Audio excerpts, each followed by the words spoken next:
Bring the boom in. I want them to hear this. Oh, it's like a love sonnet.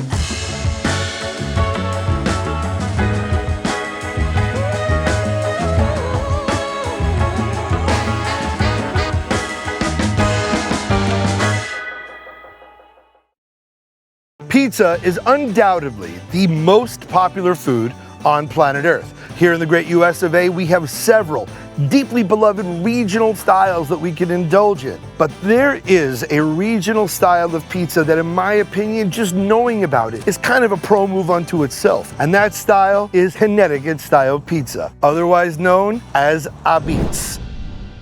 Now, before you start roasting me in my mentions because I didn't say New Haven style pizza, you need to know this. This brick oven, coal-fired, crispity, crunchity, meltedy, fantastic pizza from the Nutmeg State, it ain't just in New Haven. Now, yes, New Haven gets a lot of love because of the popularity of the so-called trinity of restaurants within the city. My favorite of which we will be going to, Modern Apizza. But then, we're going to break out. We're going to actually head to the town of Meriden, to Little Rendezvous, to try some pizza from a 137-year-old oven. But first, I'm heading to, in my opinion, a true institution right here in West Haven.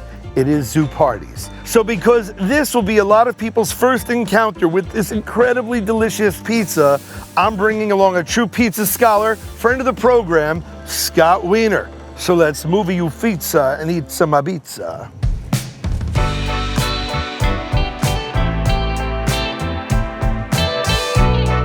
A true pizza scholar and a fine gentleman, Scott Wiener. Thank you again for joining me at this side of the border. New Haven, Connecticut style pizza. What are the descriptors? What are the signatures of the real stuff?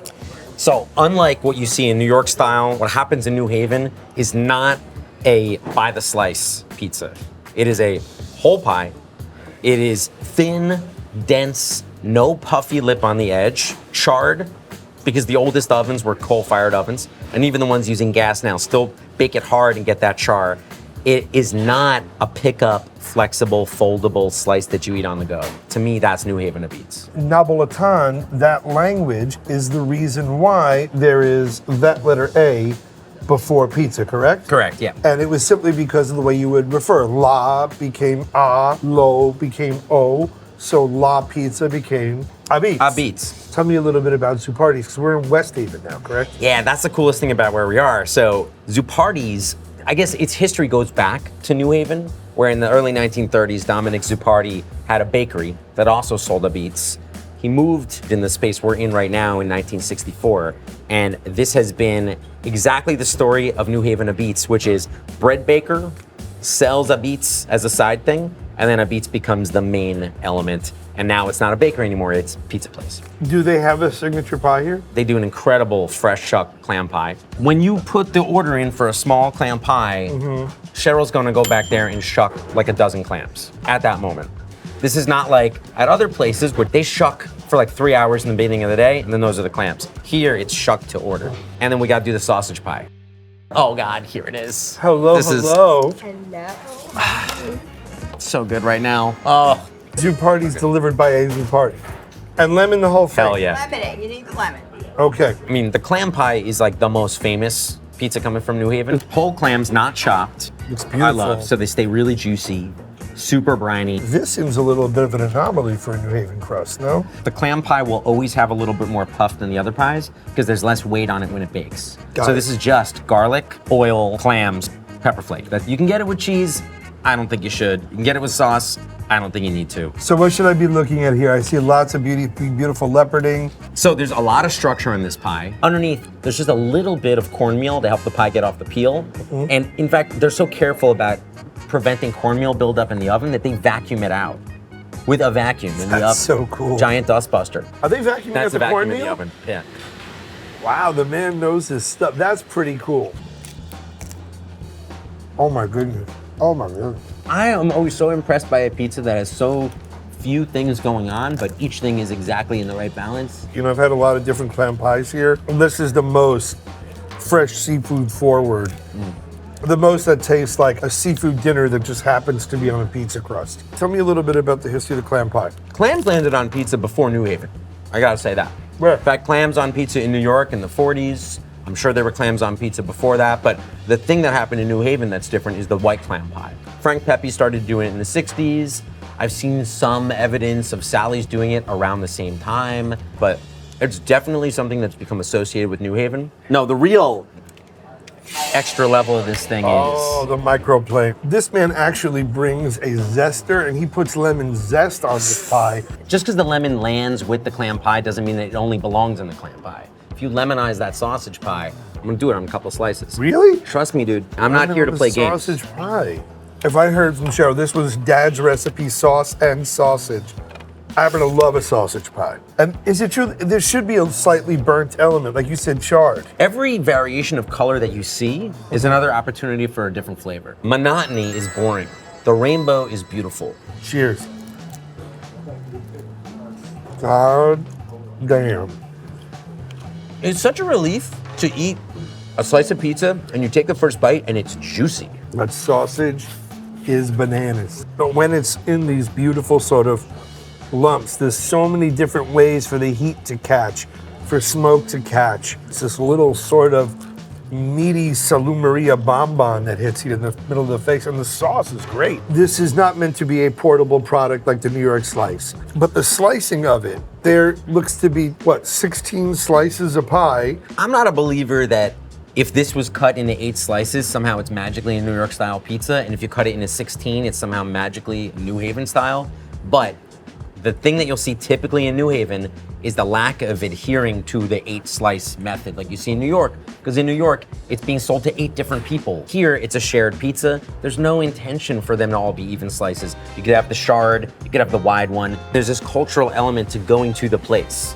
So sure, you can take out a pizza from Zuppardi's and have a good time, but it's like being here and being around the family who you know. If you're a regular, you know the family, and you're sharing pictures from your wedding last year. The people here are top notch. Doesn't get better. No question. No. So you gotta meet Cheryl and Lori. They run the place at the 3rd generation. All right, well, let's meet some Zuppardi's at Zuppardi, shall we?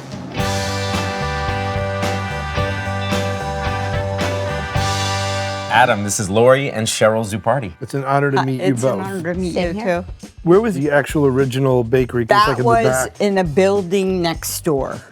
And then my dad bought this building where he lived above it our whole life. Lori was born there.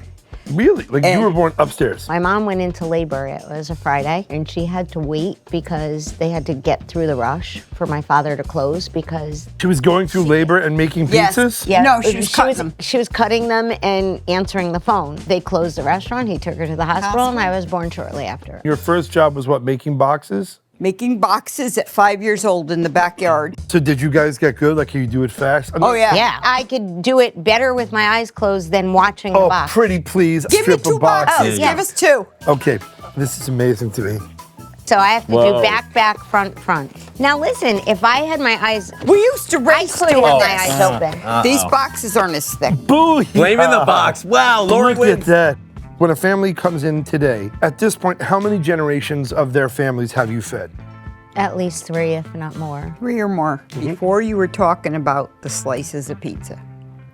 Think about a family of people coming in. They're sharing a pizza like a family and friends do.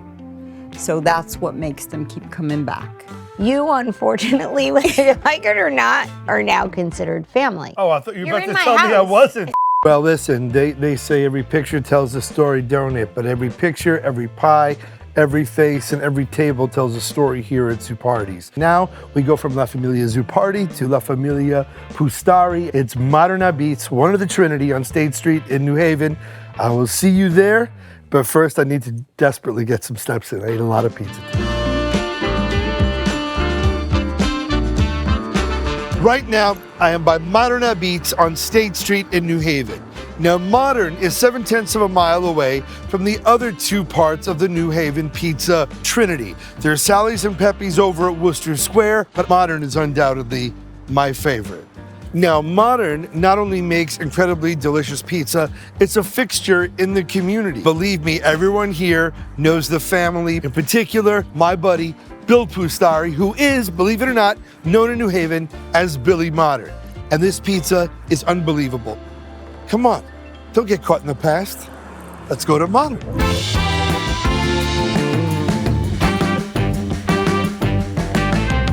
My buddy Bill Pustari, give me some love. He's so damn strong, it's ridiculous. I'm hurting a little bit. I'm very fragile for a large mammal. What's the story of this place and your involvement with Modern Apizza? Actually, this has been a pizza place since 1934, but it wasn't always called Modern. What was it? Back then, it was called Tony's Apizza. A gentleman named Tony Tolai had opened it up, and he had sold this place to one of the employees, a gentleman named Nick Nuzzo. Okay. Nick Nuzzo is a gentleman I purchased it from 37 years ago. In your opinion, does it have to be a brick oven in order to sort of be lumped in with the Connecticut pizza aesthetic? What we did was take Naples-style pizzas and an American flair on them. New Haven Apizza, you don't get the high crust as you would in Naples. You're not cooking at 1200 degrees. We've changed that process. We've used the same ovens and basically the same ingredients and slowed that cooking time down a little bit. And what's come out of it is the New Haven style pizza. These ovens are about 700 degrees, top heat only, no bottom heat. So you have to constantly rotate those pies and constantly move them. Here is my Modern Apizza pro move. He goes to farms all the time. If people can't figure out what they like on the menu, just say, hey, Bill, did you go to the farm today? Did you pick up anything fresh? And he makes the sickest pizzas that are not on the menu off of it. It's September, you gotta eat fresh tomato pies. Do you have fresh tomato pie? Yes, I do. Okay, may we do just a Bill creation and an Italian bomb? Yes. Prepare thyself for pizza perfection. This is Modern Apizza. You've been warned. Know where the locals go. Oh, forget about it. Okay. So, believe it or not, these are only mediums. This is the iconic Italian bomb from here at Modern Apizza. We have bacon, we have pepperoni, we have sausage, we have onion, we have pepper, we have mushroom, and we have garlic, and just a whole lot of technique and craft. It's sort of a celebration of every ingredient on the menu, and they know the exact ratio of stuff to add. Kid's more of a Guy Fieri fan.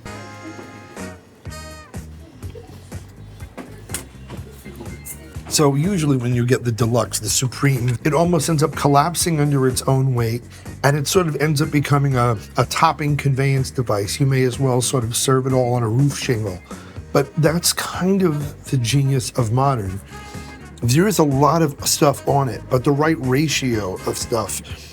And because it has that high heat slamming down on the pizza from above it, the first thing your mouth touches, kind of like when you cut through a well-baked lasagna or a baked ziti, are those crispy caramelized edges.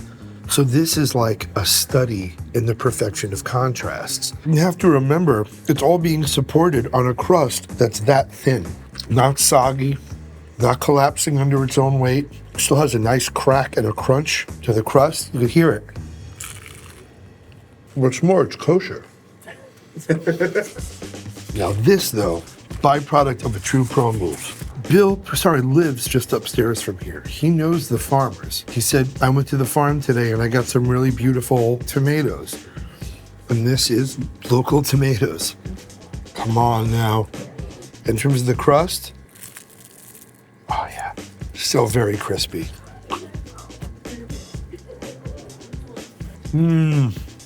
The tomatoes are fruity, and it almost is like the essence of being in a garden. You can taste how good the olive oil is.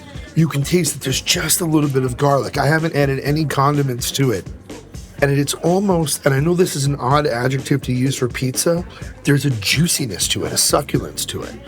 And if the whole point is that Bill did this as an homage to the farm fresh tomatoes that he bought this morning, well, that's what you want to taste.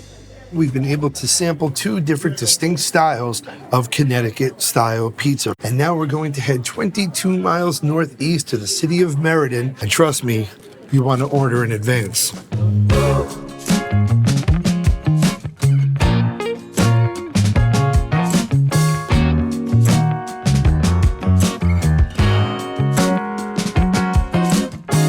Right now, I'm at Little Rendezvous in Meriden, Connecticut, and their oven has been operating for 137 years, and it's one of the most highly sought out pizzas for pizza connoisseurs.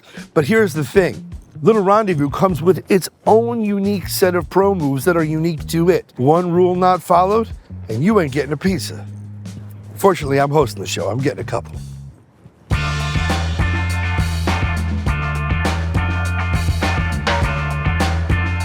This place is miraculous. This place screams history, and this is kind of a one-man show. And that fine gentleman is this man to my right, Steve Chahotsky. How you doing, Adam? How you doing, my brother? So tell me a little bit about this place. How long have you been involved with it? How long has it been here? I started here in 1988 in high school.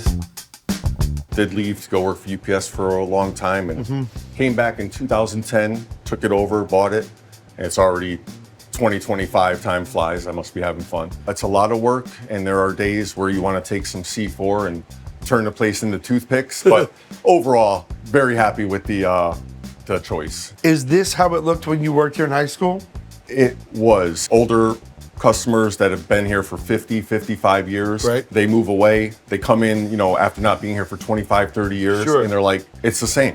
What year did this place open? It opened in 1888.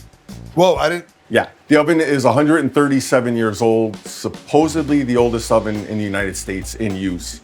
Not verified. For the first 50 years, it was a bakery, bread oven. And then the guy that was here in 1938 said, I could make more money doing pizza. So he switched over to pizza. He ended up selling it after that. And it's been a pizza place ever since 1938. Now, let me talk to you a little bit about these signs that I see on the way in. Once the review came out that let everyone know we were here, everybody from New York, New Jersey, Massachusetts, the other side of the world, they all put it on their itinerary to come try us out. And it got to be so crazy that we had, 4 or 5 hour wait to get a pizza. As soon as we open on any given day, call us up, get on the list early. I think there's nothing else but to do than talk about this 137-year-old oven. So this is the behemoth. This hatch here is where you don't want to be in July. Because it's, Whoa, come here. It's like Satan's beehole. yeah, pretty much. This is anthracite coal, very hard coal. It burns really hot, and it also is very consistent. So it burns for a long time. It's a horrible place to be in the summer. Could you make me a couple of pies just so we could get a little bit of the Little Rendezvous experience? Absolutely. Maybe show us the spectrum of it, and Lord knows my hungry crew and I will eat it. Nod the camera if you guys want some delicious pizza. Go ahead, nod that camera. You know the vibes. They're ready.